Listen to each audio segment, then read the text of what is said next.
ఆదికాండము 10వ అధ్యాయము మొదటి వచనము నుండి. నోవా కుమారులు షేము, హాము, యాఫేతుల వంశవృత్తాంతం ఇది. జలప్రళయము తరువాత ఆ ముగ్గురికి కుమారులు పుట్టిరి.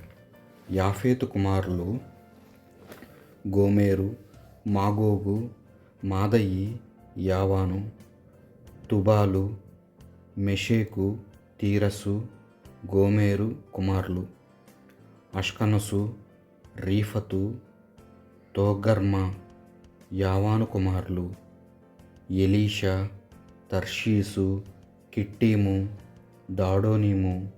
వీరి నుండి ద్వీప నివాసులు తమ తమ భాషల ప్రకారము, తమ తమ కుటుంబముల ప్రకారము, తమ తమ జాతుల ప్రకారము వేరై ఆయా దేశములలో స్థిరపడిరి.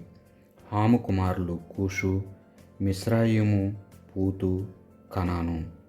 వీరిలో కూషుకు సెబా, హవీలా, సప్తా, రామ, సప్తాక అను కుమారులు కలిగిరి.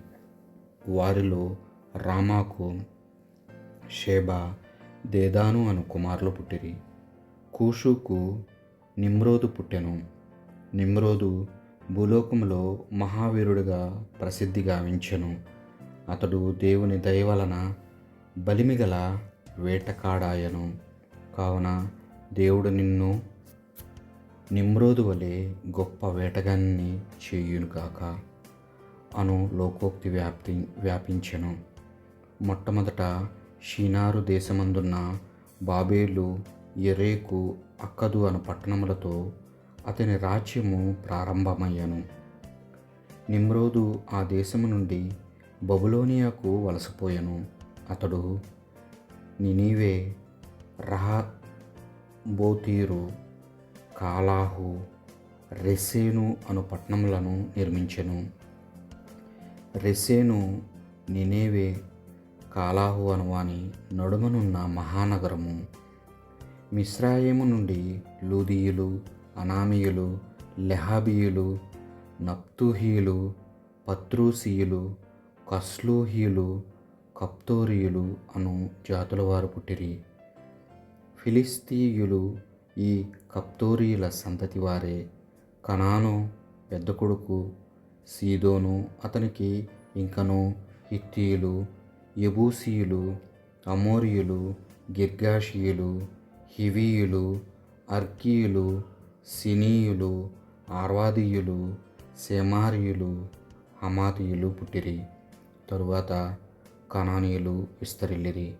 కనానీయుల సరిహద్దు సీదోను నుండి గెరారు వైపున గాజా వరకు, సొదొమ, గొమొరా, అద్మా, సెబోయిముల వైపున లాషా వరకు వ్యాపించి ఉండెను.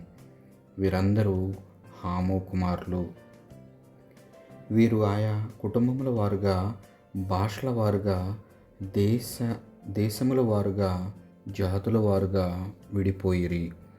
ఏబేరు కుమారులకు మూలపురుషుడును మరియు యాఫేతు పెద్దన్నయగు షేమునకు కూడా కుమారులు పుట్టిరి. షేముకు ఎలాము, అస్సూరు, అర్ఫక్షదు, లూదు, అరాము అను కుమారులు పుట్టిరి. అరాము కుమారులు ఊసు, హూలు, గెతేరు, మాషు. అర్ఫక్షదు కుమారుడు షేలా. షేలా కుమారుడు ఎబేరు. ఎబేరుకు ఇద్దరు కొడుకులు. వారిలో పెద్దవాని పేరు పెలేగు. అతని కాలముననే భూమండలము దేశములుగా విభక్తమయ్యను. కావున అతనికి ఆ పేరు వచ్చినది. పెలేగు తమ్ముని పేరు యోక్తాను. యోక్తానునకు ఆల్మోదాదు, షెలాపు, హస్సర్మ, వేతు, యెరహు, హదూరామ, ఊసాలు, దిక్లా, ఓబలు, అబీమాయేలు, షేబా, ఒఫీరు, హవీలా, ఏబాబు అను కుమారులు జన్మించిరి. వీరందరూ యోక్తాను కుమారులు. మేషా నుండి సెఫారుకు వెళ్ళు త్రోవలోనున్న తూర్పు కొండలలో వారు నివసించిరి.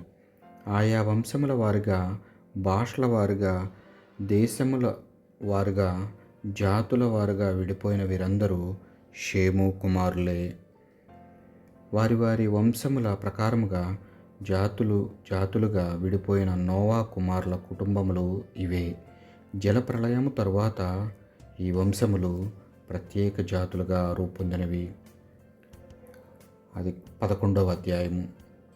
ఒకానొకప్పుడు భూమి మీది జనులందరూ ఒకే భాష మాట్లాడిరి. ఆ భాషలోని మాటలు ఒక తీరుగానే ఉండేవి. మానవులు తూర్పుగా ప్రయాణమై పోచుండగా వారికి షినారు దేశమందలి మైదానము తగిలెను. వారు అక్కడ నివసించిరి. వారు ఇటుకలు చేసి బాగుగా కాల్చెదము రండు అని ఒకరితో ఒకరు చెప్పుకొనిరి. రాళ్లకు బదులుగా ఇటుకలను, అడుసునకు బదులుగా మట్టి కీలును వాడిరి. రండు, మనము ఒక పట్టణమును నిర్మించి ఆకాశమునంటు గోపురము కట్టుదము. ఇట్లు చేసిన మనకు పేరు వచ్చును. మనము భూమి అందంతటా చెల్లాచెదరైపోయి అని వారు అనుకొనిరి. అప్పుడు మానవ మాతృలు నిర్మించిన నగరమును, గోపురమును చూచుటకు దేవుడు దివి నుండి భూమికి దిగి వచ్చెను. ఇదిగో, వీరందరూ ఒక ప్రజయే, వీరి భాషయు ఒకటియే. అయినను వీరు ఆ పని మొదలు పెట్టిరి.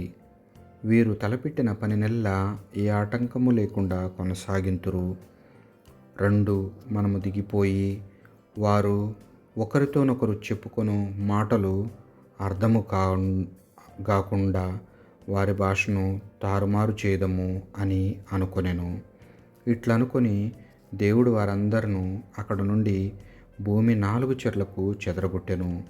వారు నగరమున నిర్మించుట మానివేసిరి. దేవుడు ప్రపంచమునందలి ప్రజలు అందరూ మాట్లాడు భాషను అక్కడ తారుమారు చేసెను. కావున దానికి బాబేలు అని పేరు వచ్చెను. అక్కడి నుండి నేల 4 వైపులకు దేవుడు మానవులను చెదరగొట్టెను. షేము వంశము ఇది. జలప్రళయము వచ్చిన 2 ఏండ్లకు షేము 100 ఏండ్ల వయసున్న అర్ఫక్షదును కనెను. అర్ఫక్షదు పుట్టిన తరువాత షేము 500 ఏండ్లు జీవించెను. అతనికి ఇంకను కుమారులు కుమార్తెలు పుట్టిరి. అర్ఫక్షదు 35 ఏండ్ల వయసున షేలాను కనెను. తరువాత అతడు 403 ఏండ్లు బ్రతికెను. అతనికి ఇంకనూ కుమారులు కుమార్తెలు కలిగిరి.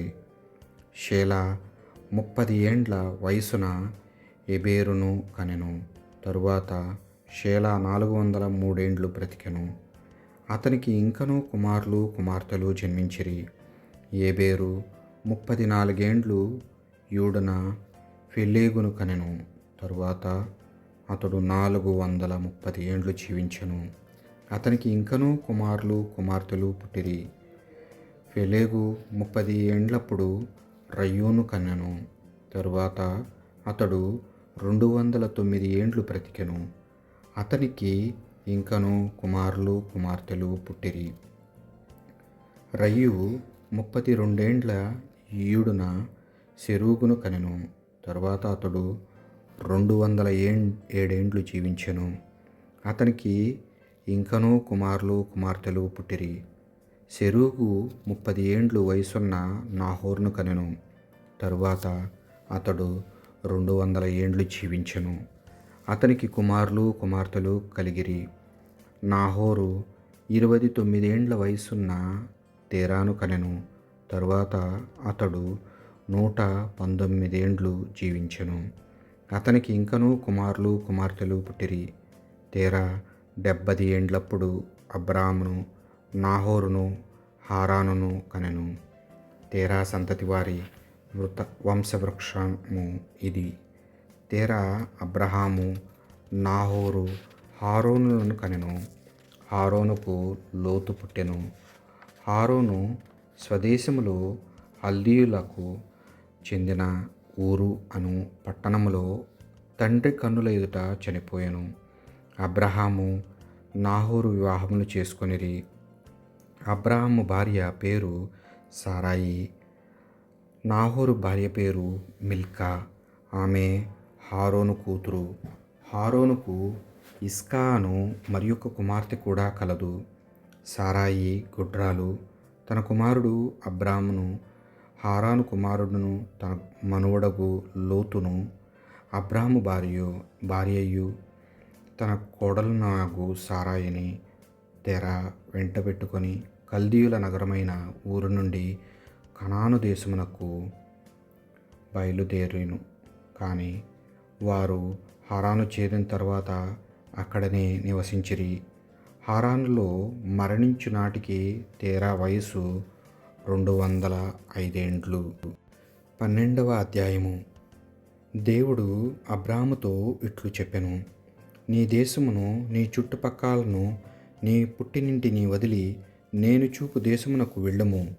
నేను నిన్ను మహా జాతిగా తీర్చిదిద్దెదను. నిన్ను ఆశీర్వదింతును. నీ పేరు మహా గొప్పదగును. నీవు అందరికీ ఒక దీవెనగా ఉందువు. నిన్ను దీవించువారిని దీవింతును, నిన్ను శపించువారిని శపింతును. నీ యందు సకల జాతి జనులు ఆశీర్వదింపబడుదురు. దేవుడు చెప్పిన రీతిగానే అబ్రాము బయలుదేరును. లోతు అతని వెంట వెళ్ళెను. హారాను వదిలినప్పుడు అబ్రాము వయసు 75 ఏండ్లు. భార్య సారాయితో సోదరుని కుమారుడు లోతుతో గడించిన ఆస్తిపాస్తులతో హారానులో చేర్చుకునిన సేవకులతో అబ్రహాము కనానునకు ప్రయాణమై వెళ్ళెను. వారందరూ కనాను దేశమున చేరిరి. అబ్రాము ప్రయాణము చేయుచు షెకెము అను స్థలమునకు చేరి మోరే వద్దనున్న సింధూర వృక్షము కడకు వచ్చెను. ఆ కాలమున ఆ దేశంలో కనానీయులు నివసించుచుండిరి. అక్కడ దేవుడు అబ్రామునకు కనపడి, ఈ దేశమును నీ సంతతికి అప్పగించుచున్నాను అని చెప్పెను. అబ్రాము తనకు కనబడిన దేవునకు అక్కడ బలిపీఠమును నిర్మించెను. అతడు అక్కడ నుండి బయలుదేరి బేతేలునకు తూర్పుగా ఉన్న కొండనేలకు వెళ్ళెను.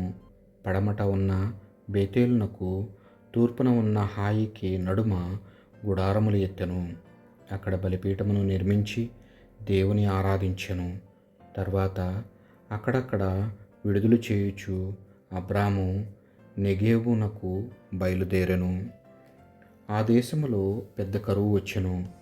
దాని తాకిడికి తట్టుకొనలేక అబ్రాము కొన్నాళ్ళు ఉండుటకై ఐగుప్తు దేశమునకు వెళ్ళెను.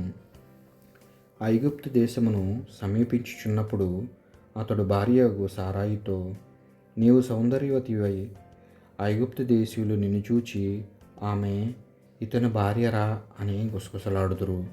వారు నన్ను చంపి నిన్ను ప్రాణములతో వదులుదురు. నాకు సోదరివి అయినట్లు వారితో చెప్పుము. ఇట్లయినా నాకు మేలు కలుగును. నీపై గల ఆదరముచే వారు నా ప్రాణములు కాపాడుదురు అని చెప్పెను. అబ్రాము ఐగుప్తు దేశంలో ప్రవేశించెను. ఐగుప్తీ దేశీయులు అబ్రాము భార్య లోకోత్తర సౌందర్యవతి అని కనుగొనిరి. ఫరో కొలువు వారు ఆమెను చూచిరి. రాజు సముఖనకు ఆమె సౌందర్యమును కొనియాడిరి. వెంటనే ఆమెను ఫరో భవనమునకు కొనిపోయిరి. ఫరో రాజు ఆమెను బట్టి అబ్రామునకు మేలు చేసెను. రాజానుగ్రహము చేత అబ్రాము గొర్రెలను, పశువులను, గాడిదలను, దాసాదాసి జనమును, ఒంటెలను సంపాదించెను. కానీ దేవుడు అబ్రాము భార్య సారాయిని కాపాడుటకు ఫరో రాజును అతని కుటుంబం వారిని మహారోగముల పాలు చేసెను. ఫరో రాజు అబ్రాహామును పిలిపించి, నీవు నాకు ఇంత పని చేసితివేలా? ఆమె నీ భార్య అని ఎలా చెప్పలేదు? నీ సోదరి అని ఎలా చెప్పితివి? కావుననే నేను ఆమెను భార్యగా చేసుకొంటిని కదా. ఇదిగో నీ భార్య, ఈమెను తీసుకొని నీ దారిన నీవు పొమ్ము అనెను. ఫరో అబ్రాము పంపి వేయుడని భటులను ఆజ్ఞాపించెను. అబ్రాము భార్యను తన సర్వస్వమును తీసుకొని వెడలిపోయెను. ఈ దేవుడి వాక్యాన్ని దీవించునుగాక. పిత, పుత్ర, పవిత్రాత్మ నామమున ఆమెన్.